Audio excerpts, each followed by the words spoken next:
Le papier bulle, invention brillante qui permet une très bonne protection de nos objets lors d'un envoi par exemple. Une invention également efficace quand il s'agit de se détendre un petit peu. C'est vrai que ça détend d'éclater ces petites bulles d'air.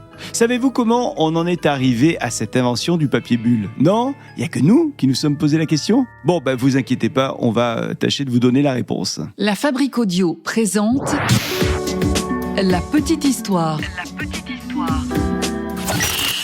www.lafabriqueaudio.com. Salut tout le monde et bienvenue dans un nouvel épisode de La Petite Histoire. Je suis Florent Mounier, c'est moi qui vais vous narrer cette histoire qui a été écrite et mixée par Sébastien Girard. Avant de commencer, merci pour vos nombreux commentaires et nombreuses suggestions également d'épisodes qu'on note.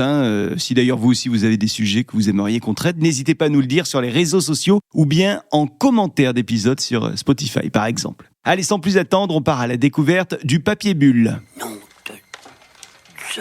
L'invention du papier bulle est assez récente puisqu'elle remonte aux années 50, 1957 pour être exact.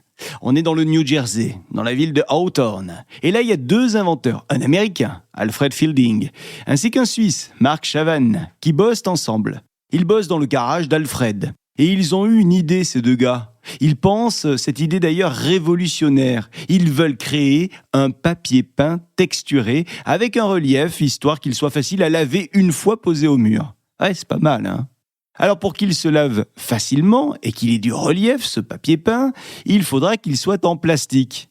Alors les deux hommes bossent dur. Ils bossent pendant des jours, des semaines, des mois. Mais ça ne fonctionne pas. Le rendu ne correspond pas du tout à du papier peint, en tout cas au papier peint qu'ils ont imaginé. Ils se retrouvent avec un papier qui a des bulles. Alfred et Mark comprennent tout de même qu'ils ont entre les mains quelque chose d'intéressant. Un papier bulle. Donc très vite, ils déposent le nom de Bubble Wrap et ils fondent Sealed Air Corporation. Nous sommes en 1960 et Mark et Alfred commencent à vendre ce produit. Ils le vendent comme isolant pour serre. Ce produit, le Bubble Wrap, est donc acheté par quelques personnes. Et puis, finalement, un jour, ils vont se rendre compte, Alfred et Mark, que certaines personnes utilisent les bulles d'air pour autre chose.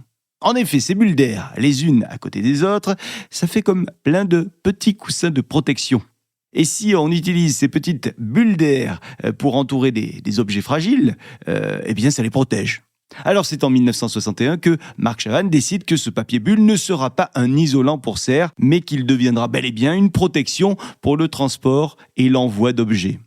Très vite, une certaine compagnie, IBM, va devenir le premier client de la société Sealed Air Corporation et la machine est donc lancée. Au fil des années, la société se développe et elle développe également de nouveaux types de papier bulle, avec des bulles plus grosses ou alors des bulles plus fines en fonction des besoins de protection en fait. De nos jours, la fabrication du film bulle est bien huilée. Un film plastique en polyéthylène est placé sur un cylindre chaud. Ce cylindre possède des cavités en hémisphère, dont le fond est équipé de minuscules orifices où est aspiré l'air. Le film prend alors une forme bosselée. Ensuite, un autre film plastique est placé par-dessus le premier film, et ils sont tous les deux soudés sur toutes les surfaces planes. L'air est donc emprisonné dans les cavités et le tout forme ce qu'on appelle la bulle. Évidemment, aujourd'hui, la fabrication du papier bulle n'est plus réservée à la Sealed Air Corporation, même si le nom anglais Bubble Wrap est encore déposé. La compagnie fait quand même partie des leaders mondiaux dans le secteur, avec un chiffre d'affaires de plus de 5 milliards de dollars en 2023. C'est plutôt pas mal quand on sait qu'à la base, c'était censé être du papier peint. Et d'ailleurs, chaque année, la compagnie récompense les utilisateurs du Bubble Wrap les plus créatifs lors du NAAC Bubble Wrap Appreciation Day. On y a vu des œuvres d'art, des objets tels que des sacs à main en papier bulle ou encore des objets déstressants et même un jeu vidéo dans lequel vous devez éclater des bulles. Assez innovant, hein? Bon, encore une fois, on a la preuve que parfois, par accident, on peut inventer quelque chose qui, ensuite, va révolutionner notre quotidien. Et ça, c'est assez fascinant. Voilà pour la petite histoire de cette invention accidentelle, vous l'avez compris, du papier bulle. Vous aussi, vous ne pouvez pas vous empêcher d'éclater des bulles dès que vous en voyez. Dites-le nous sur les réseaux sociaux de La Petite Histoire et puis également sur Spotify. Vous pouvez nous laisser des commentaires sur chacun des épisodes sur cette appli de Spotify. Si cet épisode vous a plu, n'hésitez pas à le partager autour de vous, à le commenter. Et quant à moi, je vous dis à très vite pour une nouvelle Petite Histoire. Salut. La Fabrique Audio présente La Petite Histoire. La Petite Histoire.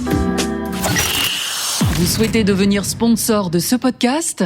Contact @lafabriqueaudio.com. Avant de se quitter, je vous rappelle qu'on a créé le Patreon de La Petite Histoire. Désormais, vous pouvez donc nous rejoindre sur Patreon et avec cet abonnement à moins de 5 €, vous aurez accès à nos petites histoires sans aucune publicité, des bêtisiers de nos enregistrements, et il y en a pas mal, des vidéos de coulisses du podcast, un épisode bonus par mois pour tous les membres de la communauté, épisode que vous aurez 1 an avant tout le monde, et chaque année, on vous fera également une saga inédite avec plusieurs épisodes de La Petite Histoire, saga que vous aurez là aussi 1 an avant tout le monde. Et en plus de tout ça, vous allez entendre votre prénom en début d'épisode parce qu'on prendra le temps de citer régulièrement nos auditeurs de la communauté Patreon. Donc si vous avez envie d'adhérer à la grande famille de La Petite Histoire, ça se passe sur Patreon et je vous laisse le lien dans la description de cet épisode. Salut!